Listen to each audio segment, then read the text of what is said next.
제가 아는 서모님의 이제 그 인생에 대해서 나오는데, 보면 한 달 생활비가 한 47만 5천 원 드는데 식비, 교통비, 통신비, 취업 준비로 이렇게 돈을 쓴다.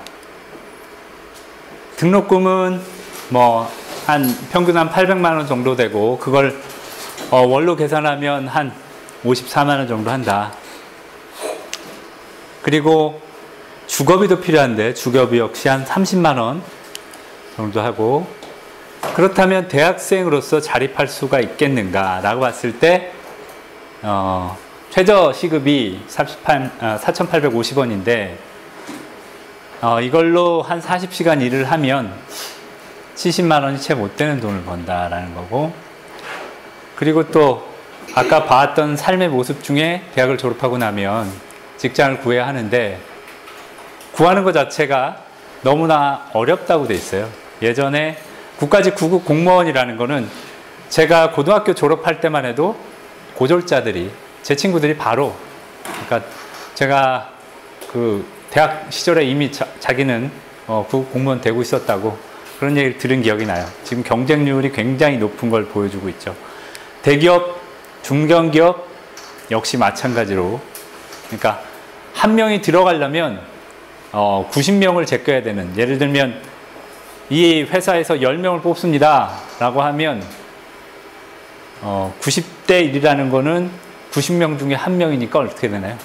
그러면 99, 81, 한 8,100명을 제껴야 되는 건가요? 90명 중에 한 명이니까. 결혼 비용 내용도 나오고 있어요. 거기에 이제 조사한 내용에 보니까 뭐 대충 남자는 한 32살 정도에, 여자는 한 30 가까이 돼서 하고, 남자는 한 8천만 원, 여자는 3천만 원 정도 돈이 들고 집을 마련하는데 한 7천만 원 정도 든다고 되어 있습니다. 제가 공부하면서 굉장히 궁금했던 게, 왜 대학을 다니는데 취업 준비를 위한 게 필요할까? 라고 생각을 했는데, 대학 외에 이렇게 공부를 하는 게 굉장히 일반적이라고 합니다. 놀라운 일이죠. 제가 참고 자료를 하나 갖고 왔습니다. 미국은 대학 등록금이 얼마나 할까? 이게 이제 굉장히 많은 주가 있는데, 유명한 매사추세츠 주, 여기 밑에 보면 하버드가 있으니까요. 다 아시는 아이비리그 쪽에 있는 하버드, 여기 보니까 대충 한 2만 달러 정도, 2만 달러면 우리나라 돈으로 한 2,500만 원 정도 하는 건가요? 실제 내용을 보니까 사립대학교인 하버드 대학교, 여기 보면 내셔널 센터 포 에듀케이션 스태틱스, 여기 그러니까 교육 관련 그 통계가 나와 있는 미국 사이트에서 직접 갖고 온 건데요. 여기 보면 소득이 3만 불 이하인 데는 보니까 돈을 한 1,200달러 정도 1년에 내고, 부자인 데는 지금 11만 달러를 넘게 버는 데는 한 지금 3만 달러가 넘어가는 거죠. 그리고 주립대학교 같은 경우에는 그보다는 조금 싼, 그러니까 우리나라하고 조금 다르게 되어 있는 것이, 가난하면 그만큼 돈을 덜 받는다라는 거죠. 미국 쪽에 자본주의의 천병이라고 하는, 우리가 그렇게 닮고 싶어하는 자본주의의 천병이라는 미국이라는 곳이 자료조사를 해보니까 이런 내용이 나왔습니다. 그리고 또 이건 제가 최근 뉴스에서 뽑아온 건데, 1991년에도 결코 적은 시간 아닌 시간을 일자리를 구하는 데 썼는데, 이게 여성 같은 경우는 거의 2배 수준, 남성 같은 경우에는 한 50%는 더, 약 8년의 시간을 취업을 하는데 써야 된다. 다시 말해서 그 기간 동안 제대로 생산적인 활동을 우리나라 젊은이들은 할 수 없다라는 게 나와 있습니다. 3포 세대가 늘어나는 20, 30대라고 하는데, 3포 세대 뭔지 혹시 아시나요? 3포 세대가 뭔가요? 3포 세대, 연애도 안 해요. 결혼도 안 하고 애도 안 낳습니다. 이거를 3포 세대라고 그러는데, 일본 같은 경우는 비슷한 현상을 초식남 이런 얘기 하죠. 초식남이란 결혼에 관심 없는 20, 30대 미혼 남자를 초식남이라고 하는데, 뭐 남자다움을 내세우지 않고 취미에 열중하고 여성을 친구로 대한다, 이런 얘기하는데, 실제로는 우리나라나 일본이나 큰 차이는 없습니다. 경제적으로 어려우니까 결혼을 못하는 거죠. 일본도 역시 마찬가지인데, 그거를 후카사와 마키라는 저널리스트가 이상하게 포장을 했다라고 저는 봅니다.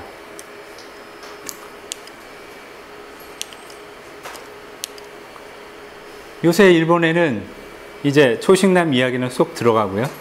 사토리 세대라고 해서 득도한 사람들, 더 이상 명품에 흥미를 가지지 않고 소비 성향이 지지도 않고, 그렇다고 큰 돈을 벌겠다는 의욕도 없고, 도박도 하지 않고 해외여행도 하지 않고, 뭔가 잘못됐다라고 하는데 실제로는 지극히 정상적이고 검소한 생활을 하는 평범한 사람들로 일본 젊은이들이 지금 바뀌어가고 있는 상황입니다. 많은 경우에 일본은 우리나라의 미래입니다.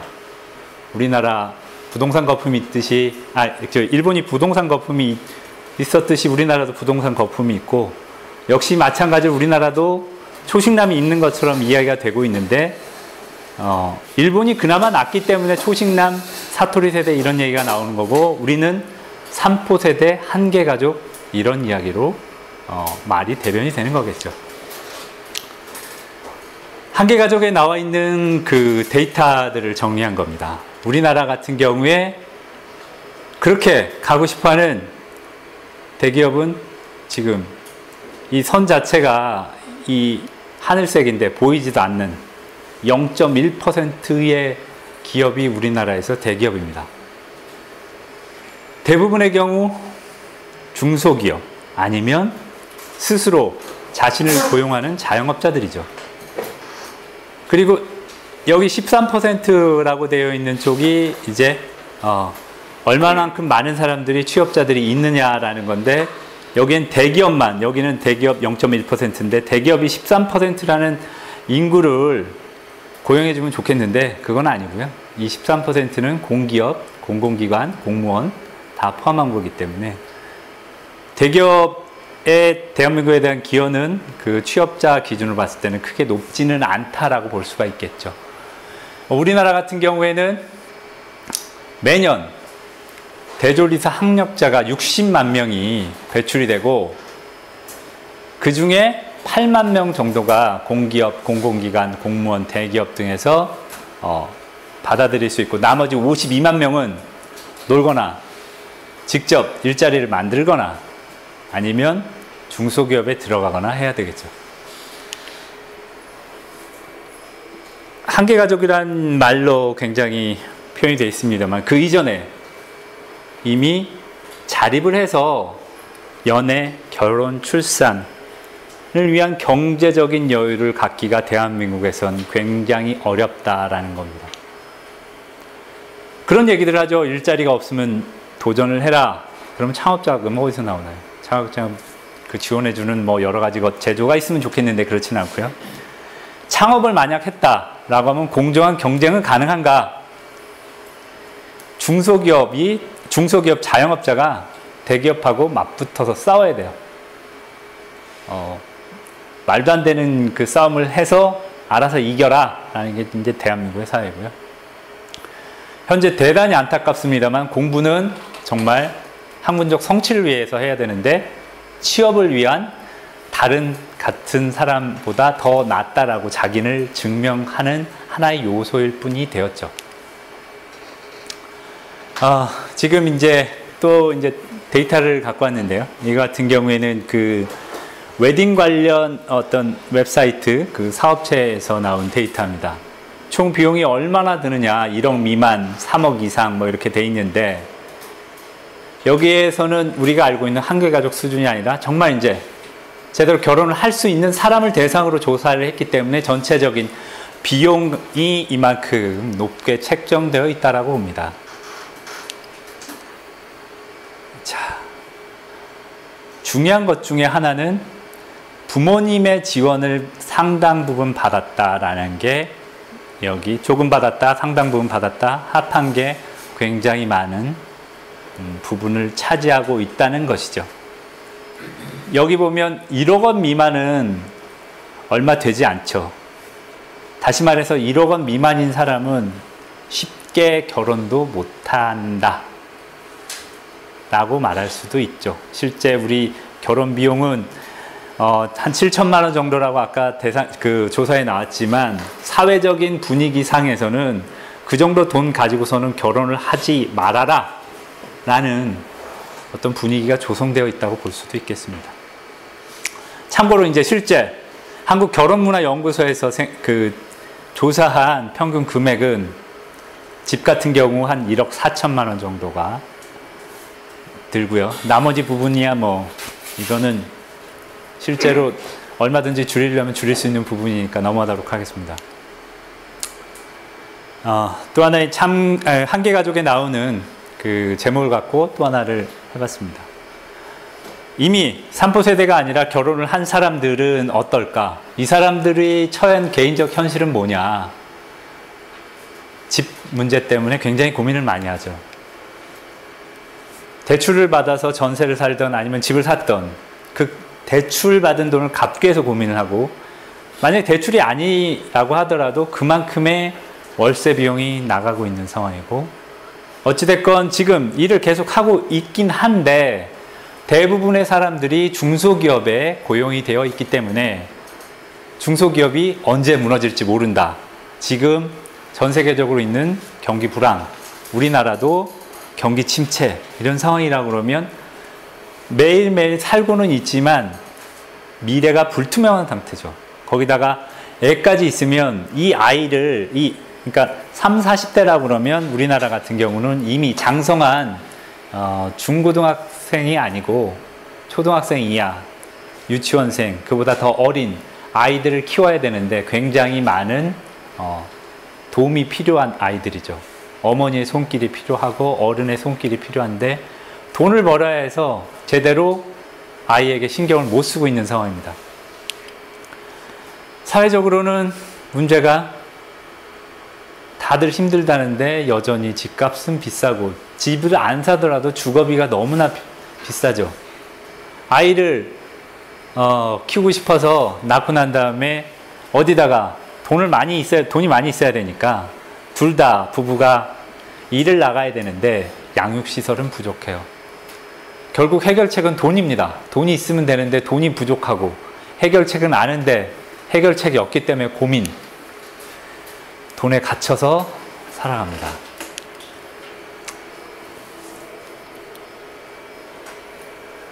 많은 사람들이 대한민국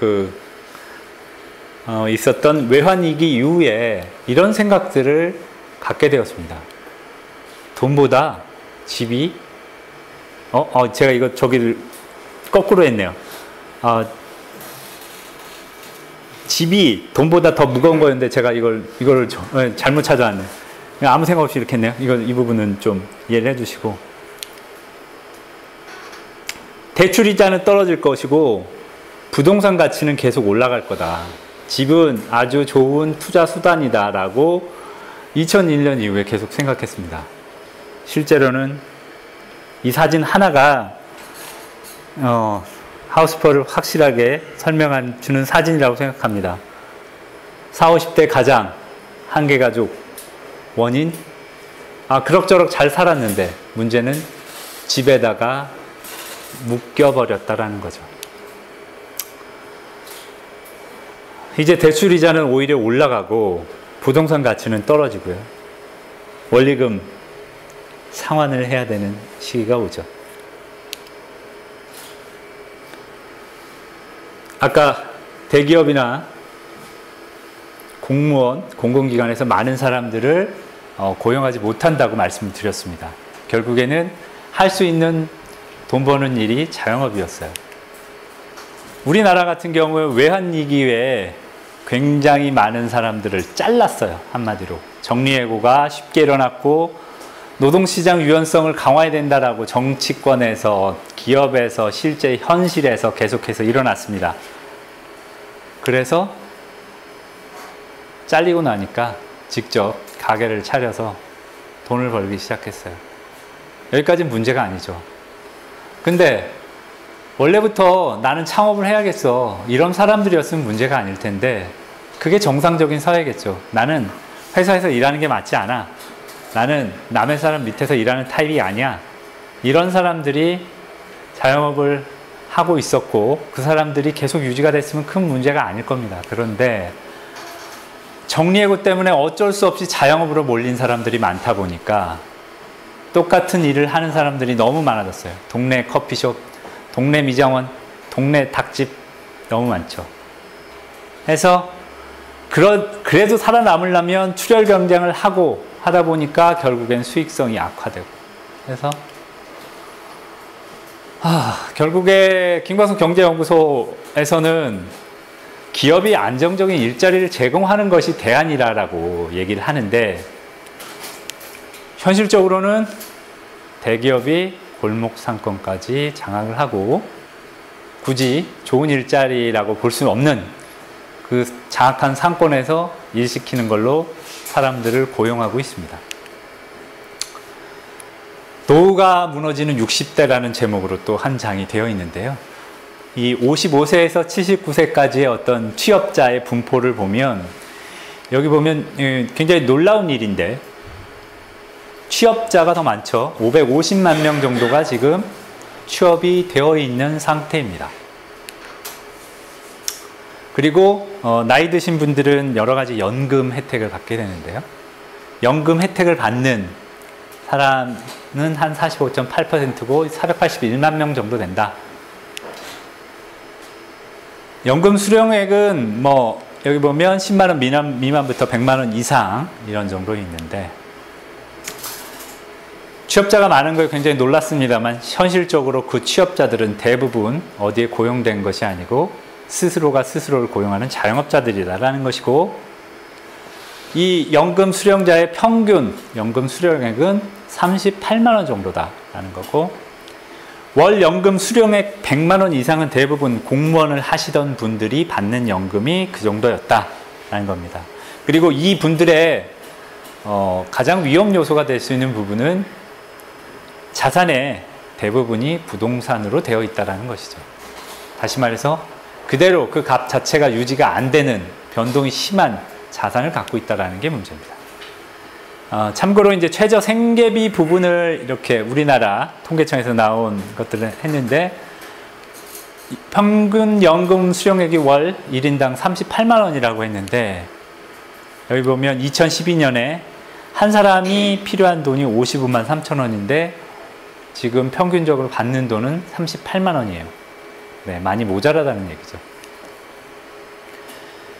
한계 가족이란 뭐냐? 간단하게 버는 돈보다 쓰는 게 많은 사람.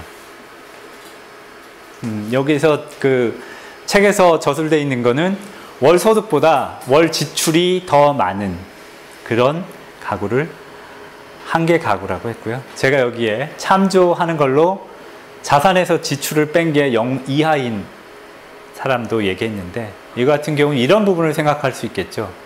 이 사람은 자산 형태가 변동성 자산, 예를 들면 주식이라든가 집이라든가 값 자체가 변할 수 있는 이런 자산을 갖고 있는데, 아무튼 지출은 막 했어요.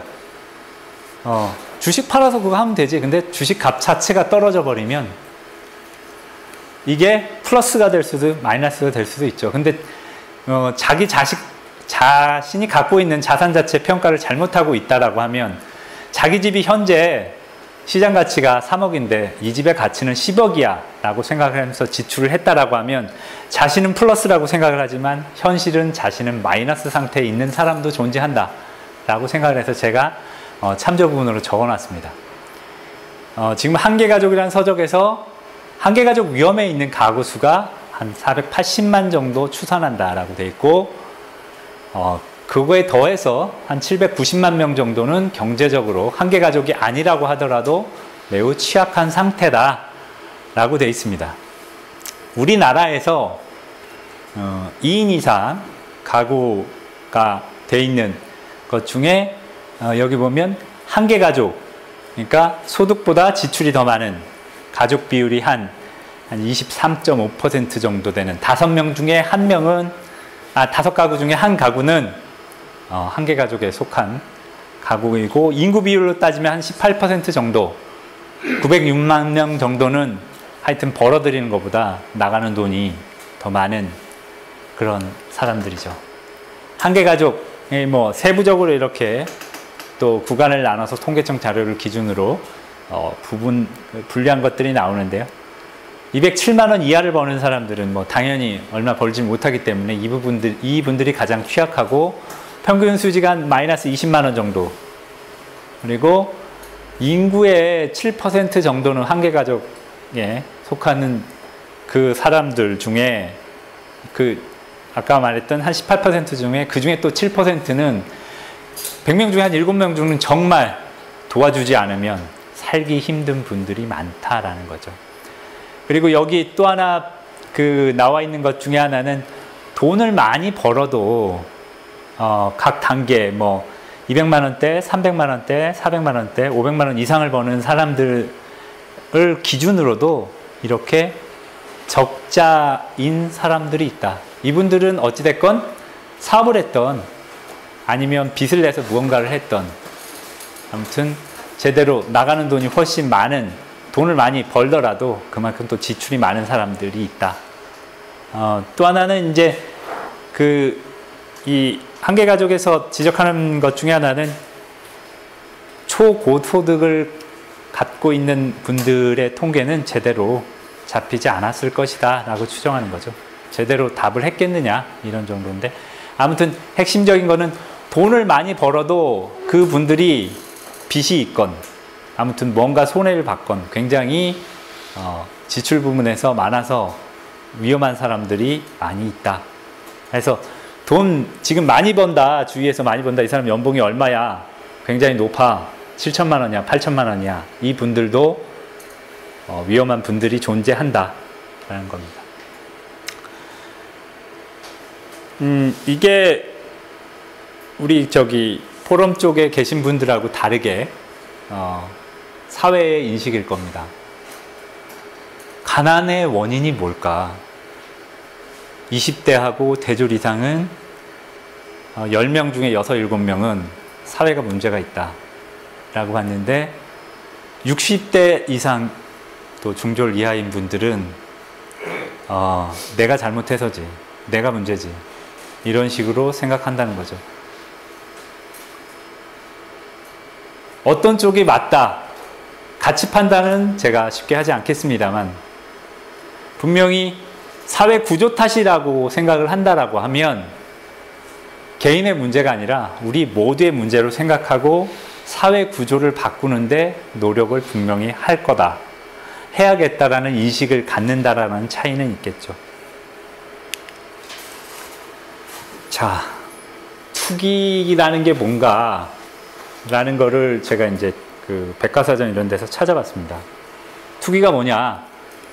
시세 변동에서 발생하는 차익을 획득하려는 목적으로 거래하는 행위를 투기라고 한다. 그러니까 이렇게 떨어졌을 때 샀다가 비싸면 이제 팔아서 차익을 얻겠다, 뭐 이런 걸 투기라고 한대요.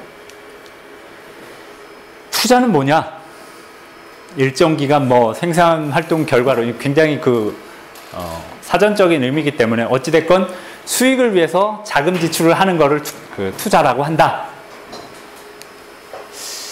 투기하고 투자 차이가 뭘까요? 개인적으로 봤을 때 잘 모르겠어요. 구분은 잘 안 됩니다. 투기 같은 경우는 어떻게든 팔아야겠다, 차익을 얻어서 팔아야겠다라는 생각을 갖고 있는 사람들일 거고, 투자자라 그러면 가치가 있기 때문에 갖고 있어야겠다, 혹은 사야겠다. 그러나 결국에는 여기에서 수익이 날 거라고 생각하는 면에서 큰 차이는 없겠죠.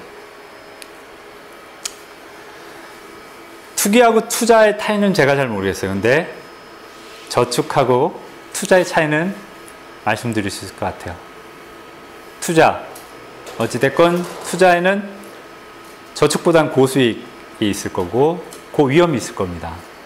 저축은 저수익, 저위험일 거고, 수익이 0일 수도 있고, 심지어 물가 상승 계산해서 보면 마이너스가 될 수도 있죠.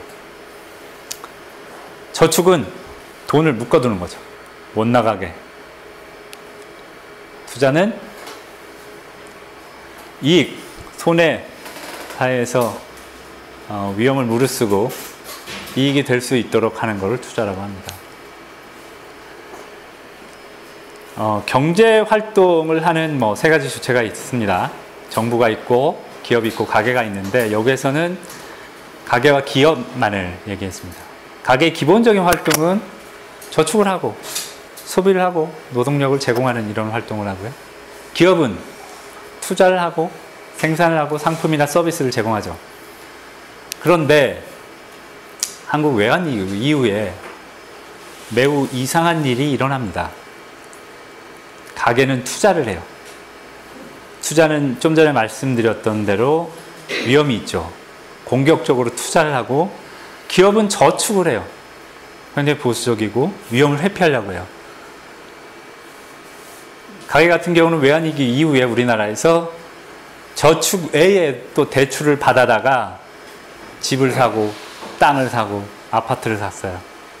그 결과 아파트 값이 올라갔어요. 부동산 가격이 올라갔습니다. 거기에 돈을 쓰다 보니까 제대로 소비가 되지 않고 소비 자체는 감소했어요. 기업 같은 경우에 이익을 재투자를 하지 않고 저축을 했어요. 투자를 안 하니까 일자리가 감소했죠. 왜 이런 일이 발생했을까? 외환위기 이후에 대한민국 금리가 굉장히 많이 하락했죠. 더군다나 우리나라는 다른 나라가 저금리일 때도 우리나라는 저개발 국가였기 때문에 항상 돈이 모자랐죠. 그래서 금리가 항상 높았어요. 금리가 높았던 시절만 살다 보니 저금리인 상황에서 어쩔 줄을 모르고 다 자산에다 투자를 하게 되었죠. 과거 우리나라는 고비용, 고수익 사회였습니다.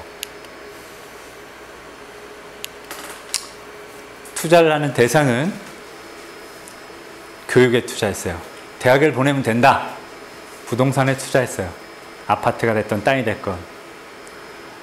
지금 최진열님 그 제자분들은 이 말 처음 들어봤을 것 같아요. 이거 들어봤어요? 우골탑이 뭔지 아세요? 복부인이 뭔지 아세요? 복부인 들어보신 것 같아요? 우골탑은 대학 들어가는데 돈이 굉장히 많이 든다는 대명사입니다. 농부의 자산이 소 하나밖에 없는데 소 팔아야 겨우 보낼 수 있는 게 대학이다 라고 해서 우골탑이고요. 복부인은 아시는 대로 아파트 돌아다니면서 이렇게 투기하고 다니던 사람들, 우리나라 70년대 말 80년대 초까지의 대한민국을 설명하는 여기만 투자하면 된다 라고 하는 이 대표적인 예가 되겠습니다. 투자비를 많이 들어서 힘들게 투자를 해도 그만큼 수익을 거둘 수 있는 사회였어요, 우리나라가. 저개발 국가들이 대부분 그렇죠. 그런데 이제 투자할 수 있다는 것 자체가 그러니까 그 시대는 투자할 수 있다는 것 자체가 경쟁력 확보가 된 상황이죠. 아무나 대학 갈 수가 없었으니까. 돈이 없어서 못 간 사람들이 많으니까. 집 자체가 얼마 없었기 때문에. 서울에서 집 간다는 게, 집 자체가 얼마 없는데 갖는다는 게 굉장히 큰 위력을 가졌던 시대니까. 현재 우리나라는 취약전에도 사교육을 해야 된다고 합니다. 여기 나와 있는 필리핀, 호주, 뉴질랜드, 캐나다, 미국, 캐나다, 영국, 이거 유학이 어학연수라는 이야기입니다. 그리고 영어에 미친 듯이 투자를 하고 있죠. 또 투자. 여기 보면 굉장히 놀라운 얘기인데, 실거래액 2억을 기억하라. 이거는 이제 용산 쪽 이야기고요. 여기는 이제 대한민국 2000년대 초반의 대명사, 지금도 국건이 있는 타워팰리스고요. 여기는 이제 뉴타운 지도입니다. 과거하고 똑같이 교육하고 부동산에 굉장히 많이 투자를 하고 있는데, 비용은 예전처럼 많이 들어가지만 교육하고 부동산에 투자한다고 해서 제대로 수익이 나는 사회는 아닙니다. 고비용 저수익 사회로 바뀌었습니다. 비용이 많이 드는 대한민국 보죠. 비용이 이 고비용을 낼 수 있다는 것 자체, 돈을 많이 쓸 수 있다는 것 자체가 경쟁력이었던 시절이 있어요. 여전히 그 시절 기억으로 개인이 투자를 하고 정부가 정책을 위반하죠. 대표적인 예 뭐가 있을까요? 반값 등록금. 산업 구조 자체도 그렇게 돼 있어요. 유명한 무슨 토익 강사들, 뭐 유수연 뭐 이런 사람들은 토익만 하는 게 아니라 나처럼 해서 돈 잘 벌어라라고 책도 쓰죠. 과거엔 고비용이 경쟁력을 낳았다고 보면 제가 보기에 현재는 고비용으로 경쟁을 하고 있어요. 문제는 고비용 자체가 경쟁이기 때문에 그게 끝나고 나면 멈추죠. 경쟁의 대상이 예를 들면 공무원이 되는 거예요. 과거에는 크게 가치를 두지 않았던 일을 하고 그걸로 만족해요. 더 이상 경쟁에 모든 걸 쏟았기 때문에 경쟁력 자체는 없어요. 제가 보기에 이렇게 고비용이 든다는 것 자체가 책에서 말하는 한계 가족의 한 단면이라고 봅니다. 한계 가족을 만들게 된 한 요인이라고 봅니다. 제가 이 부분은 이제 또 한계 가족에 나오는 이야기입니다. 실업과 일자리 부분에 대해서 나오는데요. 취업자 수가 월 평균 한 40만 명씩 대한민국에서 늘어난다. 실업자 수는 한 2만 명씩 감소한다. 이 수치로만 보면 대한민국은 파라다이스입니다. 전 세계가 다 망해도 우리나라는 정말 잘 돌아가고 있어요. 실업률은 한 3% 전후로 유지가 되고 있다. 이거는 뭐 거의 90년대, 80년대 말 90년대 초에 그 일본의 모습이 아닐까 이런 수준인데, 실제로 실업률이 줄지 않는 이유는 고용이 불안해서 뽑는 만큼 계속 다 자르고 있다는 얘기죠. 취업자 수만큼 실직자가 늘어나고 있기 때문에, 다시 말해서 안정적인 일자리도 아니고 구직자가 만족하는 일자리도 아닌 일자리들만 늘어나고 있다는 얘기죠. 실업률 통계 사각 부분에 대해서 한계가족이 또 언급을 하는데요. 여러분이 만약에 공인중개사 자격증을 갖는 순간부터 여러분은 실업자가 아닌 거죠. 몇몇 자격증은 그 자격증을 땄다는 이유로 실업자에서 제외되는, 돈을 한 푼 못 벌어도.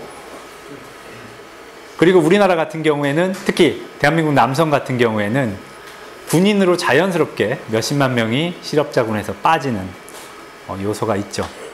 그리고 대단히 많은 20대 젊은이들이 학생이라는 신분을 위해서 실업자에서 통계에서 빠지고 있습니다. 외국 같은 경우에는 학생 수가 우리나라보다 적기 때문에.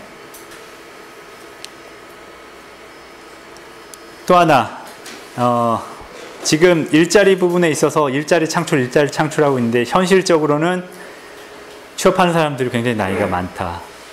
결국에 경제활동, 우리 건강한 사회는 아니라는 거죠. 충분히 아까 3포 세대 나왔듯이 사람들이 결혼을 하고 애를 낳고 해서 밑에서 계속 넓게 받쳐주지 못하고 나이 많은 사람들이 그냥 계속 살던 사람들이 살고 있다. 취업이 고령화된다는 거는 단순 서비스직만 늘어난다는 거고, 먼 미래를 보고 하는 게 아니라는 거죠. 양질의 일자리는 계속해서 없어진다는 얘기고, 결국에는 우리는 성장 몇 퍼센트 올랐어요. 얼만큼 좋아졌어요. 어느 기업이 얼마만큼의 이익을 얻었어요. 라가지만 실제로 거기에서 사람들을 고용하고 있지는 않다라는 얘기입니다. 이 부분은 정부가 문제다라고 할 수 있는 부분이죠.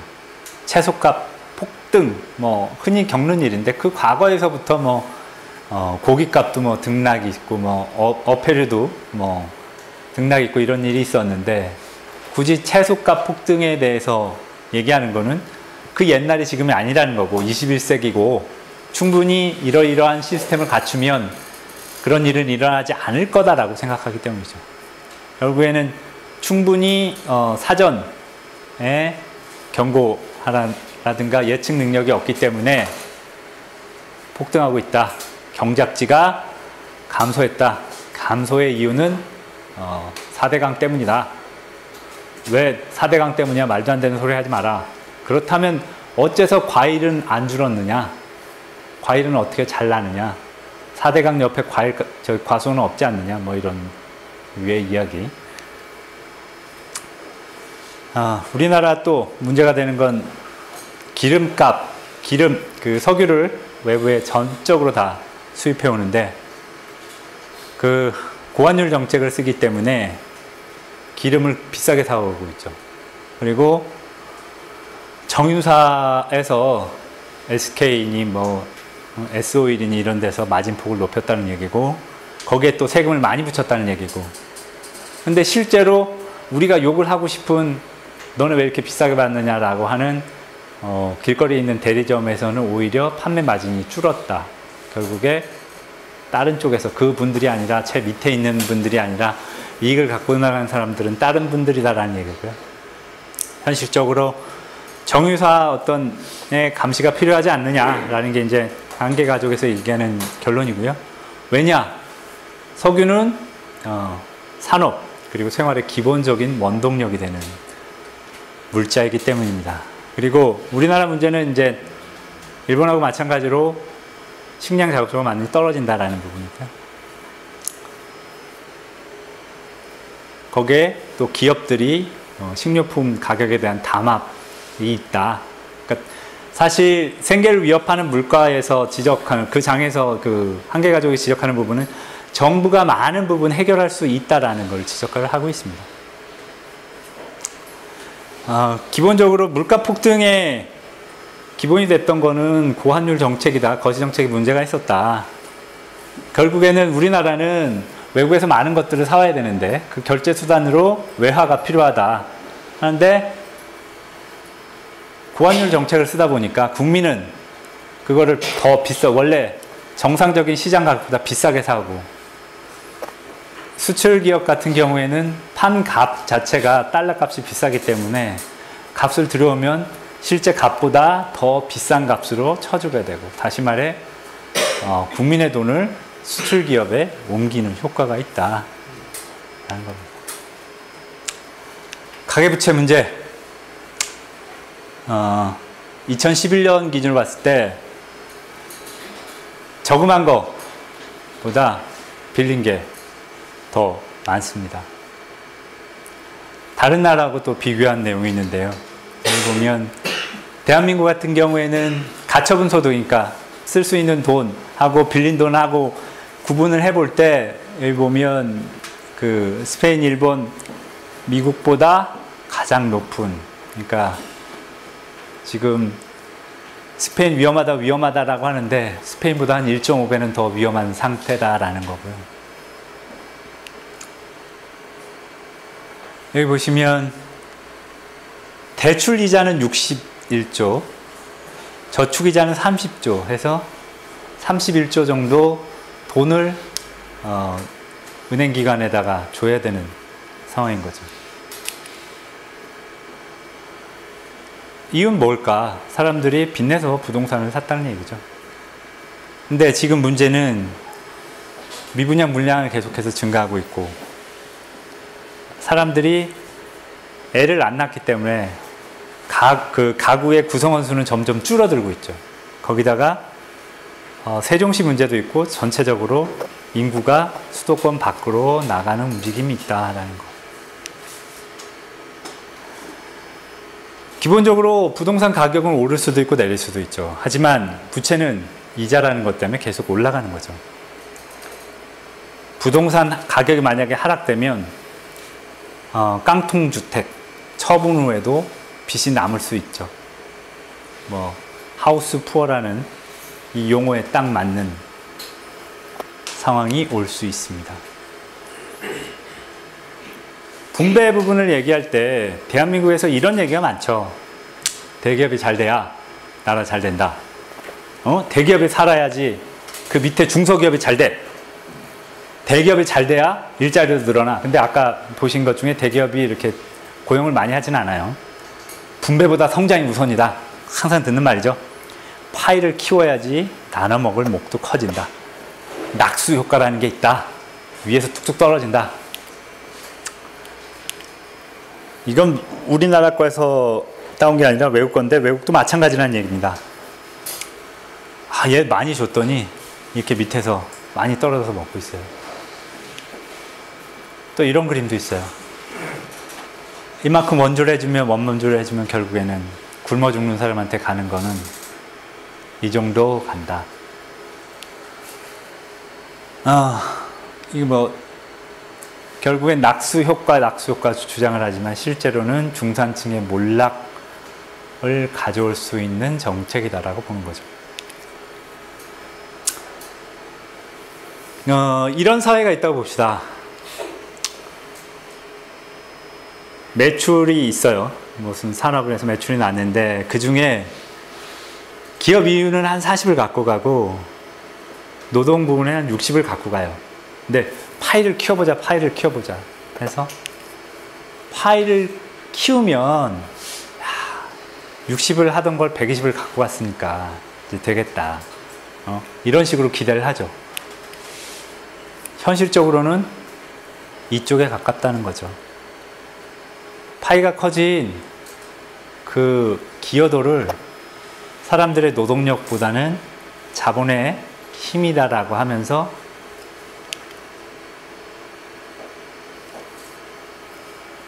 자본에 더 많은 이익을 갖다 주죠. 그렇게 되면 자본은 비대해지고 임금 노동자는 일은 훨씬 더 많이 하는데 가난해질 수가 있겠죠.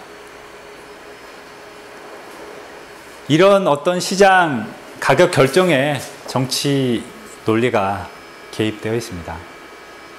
다시 말해서 합의를 통해서 이 부분은 바꿀 수 있는 부분이 있다는 거죠. 근데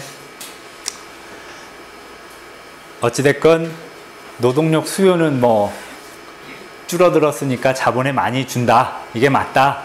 라는 식으로 계속하면 결국 인구의 대부분을 차지하는 임금 노동자들은 커지면 커질수록 좋아지는 게 아니라 힘들어질 수 있겠죠.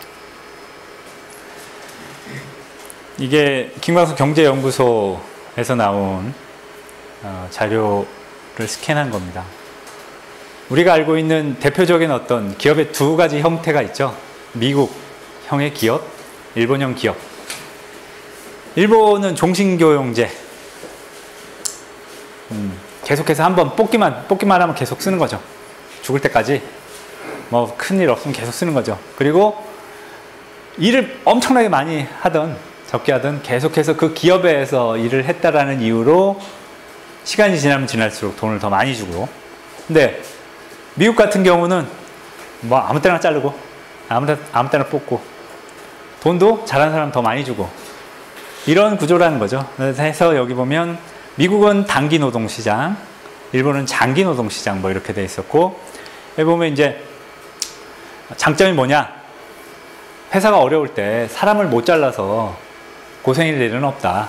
얼마든지 노동력 부분에 의한 그 비용 부분은 얼마든지 그때 절감해서 처리할 수 있다라는 거고, 근데 문제는 이럴 경우에 딱히 나 잠시 머물다 가는 곳인데 뭐 여기 열심히 할 필요 있겠어? 뭐 이런 수준의 문제가 있을 거고, 일본식 그 기업에서는 미국과는 또 정반대로 장점이라는 거는 여기는 내가 끝까지 가야 될 거니까 연대감을 통해서 뭐 서로 잘해보자 라는 게 자연스럽게 형성될 거고, 반대로 힘들어도 사람 자르기가 너무 힘들다 라는 거죠. 똑같이 이제 좀 전에 얘기했던 분배 문제를 다시 보겠습니다. A경제하고 B경제가 있는데요. A경제는 기업 이윤이 반, 그러니까 임금으로 한 반 정도 주고 기업 이윤으로 한 반 정도 갖고 가는 이런 사회고, B경제 같은 경우는 70은 하여튼 임금 저희 노동자들한테 나눠주는 타입이에요. 아까 봤던 그대로 A경제에서는 자본은 계속해서 비대해지는데 임금은 일을 많이 해도 결코 늘어나지 않아요. 힘들죠. 근데 비경제가 되면 돈을 많이 버니까 쓰기도 많이 쓸 거고, 그래서 내수도 활성화될 거고, 돈을 많이 모아놨으니까 그걸로 자영업을 진출해도 될 거고, 자영업을 진출해도 또 돈을 쓸 사람들이 또 많이 있으니까 좋아질 거다. 좀 전에 미국 경제하고 일본 경제를 말씀드렸는데요. 여기 한계가족을 읽으신 분들은 답을 하지 말아 주시고요. A 경제하고 B 경제 중에 일본 경제는 어딜까요? 안 읽어보신 두 학생 중에 찍어주세요. A 경제하고 B 경제 중에 일본 경제는 어떤 거다? 안 자르는데. 예, B. 그러면 A 경제, B 경제 중에 미국은 어디다? A? 네. 현실은 이렇습니다. 우리나라는 일하면 자본이 대부분, 그러니까 노동기여도가 많이 적다라고 보는 거고요. 미국은 마구마구 자르지만 실제로 돈도 그만큼 많이 준다는 거고, 일본은 안 자르는 대로 돈을 제대로 준다는 거고, 내수시장 그러는데 노동자들에게 임금을 많이 주지 않고 무슨 내수시장이 제대로 돌아가겠습니까? 이게 아마도 각 신문사에 나와 있는 어떤 한계가족의 리뷰의 핵심적인 내용 중에 하나입니다. 제대로 일한 만큼 돈을 돌려줘서 그걸로 경제를 제대로 돌아가게 해야 된다. 그런 거죠. 이 김광석 경제연구소에서는 전혀 좀 좌파적이지 않기 때문에 복지 이런 거 말고 분배를 제대로 하자라는 주의에 가깝죠. 못 사는 사람한테 뭔가를 주는 게 중요한 게 아니고 사람들이 못 살지 않게 하는 게 더 중요하다. 그래서 복지 수요 자체를 줄이는 게 복지 정책이다. 그리고 그거는 정상적인 시장 가격을 통해서 자원을 배분하면 된다. 예를 들어서 부동산의 모든 자원이 거기에 하게 되면 전체적으로 경제가 엉망이 된다. 그런데 그게 자연스럽게 그렇게 가게 되면 문제가 아닌데 정부라든가 기업이라든가 담합을 통해서 자원 배분이 엉망이 되면 전체적으로 다 엉망이 되고, 분명히 그 부분은 잘했더라면 이렇게 자원 배분이 엉망이 되지 않았을 수 있다라는 거고요. 자꾸 세금으로 이거 하고 저거 해서 경제를 살리자라고 하는데 비효율적이라는 거죠. 돈 걷어다가 4대강에다 썼더니 대한민국 경제가 잘 됐다.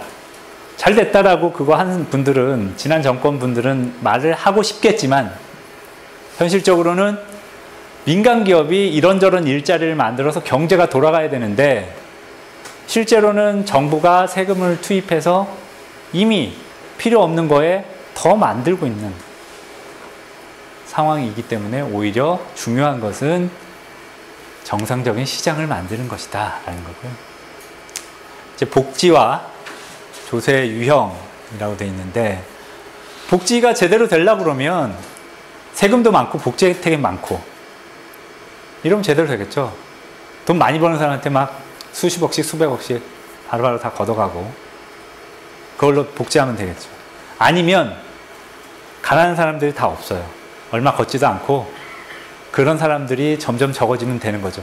자원이 얼마 없더라도, 복지기금이 얼마 없더라도 복지를 받을 사람 자체가 뚜려들면 되는 거죠.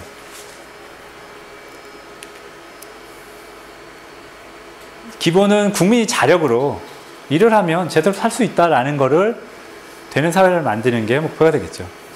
A 같은 경우에 우리가 알고 있는 북유럽 국가 같은 경우가 굉장히 세금을 많이 걷고 복지 혜택이 잘 돼 있고, 근데 한계가족에서는 북유럽 타입이 아니라 우리는 이쪽으로 가야 된다 라고 얘기해 보세요. 저는 일본도 크게 나쁘지 않다고 생각하는데 생리상 많이 안 맞을 수 있죠. 우리나라에서는. 근데 안타까운 거는 우리나라는 여기 이 이대각선이 아니라 이대각선으로 왔다 갔다 하는 경우가 좀 많다라는 거죠. 선거 때가 되면 이쪽을 하다가 이제 선거가 끝나고 나면 이쪽으로 가기 시작해요. 그리고 다시 선거를 가면 이렇게 얘기했다가 분명히 이 둘 중에 하나를 해야 된다라는 게 현실입니다.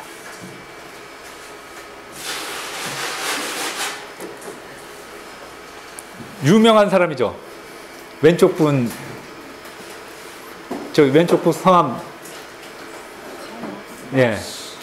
오른쪽 분은, 예, 지금은 다 아시는 분 다 말씀하셨어요.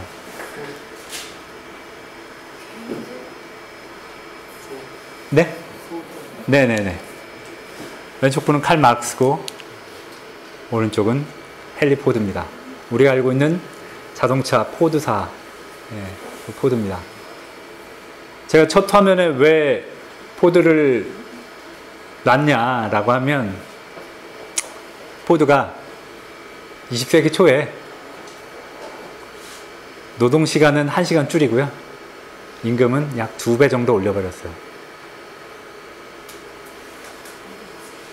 노동자한테 굉장히 많이 돈을 줬죠. 마르크스 이론의 핵심 중에 하나는 자본이 착취해서 문제다. 자본이 그 노동의 그 대가를 주지 않고 착취하기 때문에 결국 자본주의 망하고 혁명이 일어날 거다. 이런 얘기인데 자본주의 천병에 있던 미국의 헨리 포드는 반대로 행동을 했어요. 뭐 헨리 포드에 대한 나쁜 이야기 굉장히 많습니다. 근데 핵심적인 사실 중에 하나는 이 사람이 노동시간을 줄였다라는 거고 노동자 임금을 대폭으로 올렸다라는 거죠. 왜? 노동자는 결국 소비자가 될 것이고 결국 포드사의 매출에 도움이 될 것이다. 우리 회사의 노동자들이 결국 우리 회사 자동차를 사줄 사람들이다 하는 거죠. 대기업 중심의 대한민국. 그래서 이제 대기업 로고들을 좀 찾아봤는데요. 자, 우리나라 대기업 여기 80년대 이후에 생긴 대기업은 없어 보입니다. SK도 성경도 굉장히 오래된 기업이죠. 우리나라의 정치 경제를 주도하는 세력들은 여전히 70, 80년대 아니 그 이전의 마인드를 갖고 있는 것 같습니다. 고환율 수출을 해야 된다. 자, 임금은 적게 줘서 해야 된다. 적게 주고 노동자한테 돈을 많이 줘서 돌아가는 게 아니라 물건을 외국에다 파는 거야. 이런 마인드 같아요. 결국에는 고환율 정책의 핵심적인 그 효과 중에 하나가 물건을 외국에다 팔고 돈은 우리나라에서 버는 이런 형식이 되거든요. 아까 말씀드린 대로 정상적인 가격에 국민이 사오질 않고 정상적인 가격을 또 물건에 매기지 못하기 때문에 그렇죠. 또 하나 국민 부담을 통해서 자꾸 외환 보유고 해서 딴 게 아니라 원화를 결국에는 외화를 그 보유하기 위해서 발행을 하는데 그 과정에서 국민들한테 계속 손해를 입히고 결국 가난한 국민 부자는 대기업만 부자가 된다라는 것. 이분은 아실지 모르겠는데 이분은 뭐 경제하고 관련 없는 분이라 모를 것 같아요. 이분은 저기 엘리코 페르미라고 원자탄 개발한 그 사람이에요. 네. 이분은 왜 제가 했냐면요. 이분 이름을 딴 페르미 추정이라는 게 있어요. 보면 기초적인 지식, 논리적 추론만으로 짧은 시간 안에 대략적인 뭐 근사치를 추정하는 방법 뭐 이래서 페르미 추정이라는 게 있는데 지금 여기 학생분들도 오셨는데 이거 뭐 대기업 그 입사 면접에 뭐 이렇게 종종 사용을 한다고 그래요. 뭐냐, 뭐 전제를 인식하고 접근법을 설정하고 모델화를 시키고 계산을 하고 현실성 검증한다. 자, 뭐 예를 들어 일본에 가방이 몇 개가 있을까 뭐 이런 계산을 해본다고 해서 뭐 일본 인구 평균적으로 몇 개나 갖고 있을까, 남녀 세별 인구 각각 몇 명이나 있을까 뭐 이런 식으로 대략적으로 계산을 한다고 그래요. 해보죠. 이 여자분 같은 경우는 제가 잘했죠. 얼굴 가려서. 1억은 돼야 된다라고 그래요. 1억 남자 수가 얼마 될까? 나이대는 얼마 될까? 이 사람이 선호하는 스타일은 뭘까? 원하는 여성상은 어떨까? 이런 걸 계산을 하면 이분이 생각하는 그 인구수가 얼마나 되는지 이런 걸 알 수가 있겠죠. 이건 사실 뭐 그냥 대한민국 경제에 대해서 좀 인식이 이상한 돌싱녀 이수미 씨의 좀 답답해서 한번 본 거고요.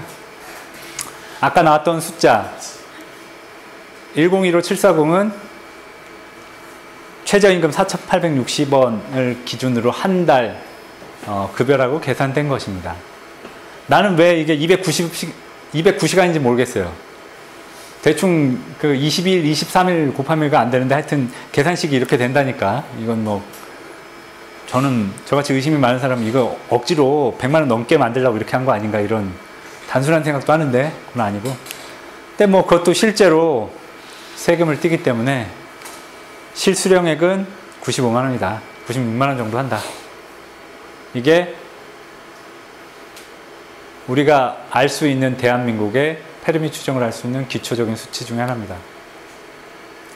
시간당 4,860원인데 평균 전세가가 2억 7천만 원을 돌파했어요. 아파트 평균가격은 5억 7천만 원, 5억이고요. 평균 결혼 비용은 7,500만 원. 자녀당 양육비는 그 한 달에 120만 원. 그러니까 요 기준만 계산하면 한 달 내내 열심히 일해도 애 키울 수가 없어요. 모자라요. 빚내야 돼요. 그리고 여기 또 보면 대출액 뭐 이런 부분들이 있으면 기초적인 이 4,860원하고 여기 이해하게 되는 대한민국의 현실의 경제라는 게 얼마나 동떨어져 있을까. 그러면 4,860원하고 여기 나와 있는 수치를 메꾸는 간극은 뭘까? 그건 빚이죠.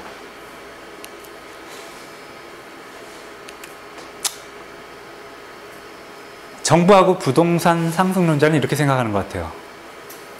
뭐 이 정도 다들 이 정도 빚은 지고 사는 거 아니야? 제가 볼 때 현실은 빚은 이 정도입니다.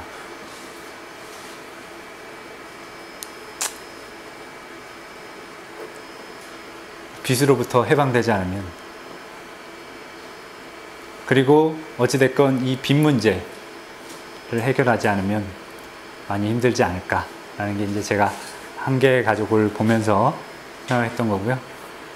제가 생각보다 오랜 시간 이야기를 했습니다. 들어주시느라고 고생 많으셨습니다. 고맙습니다.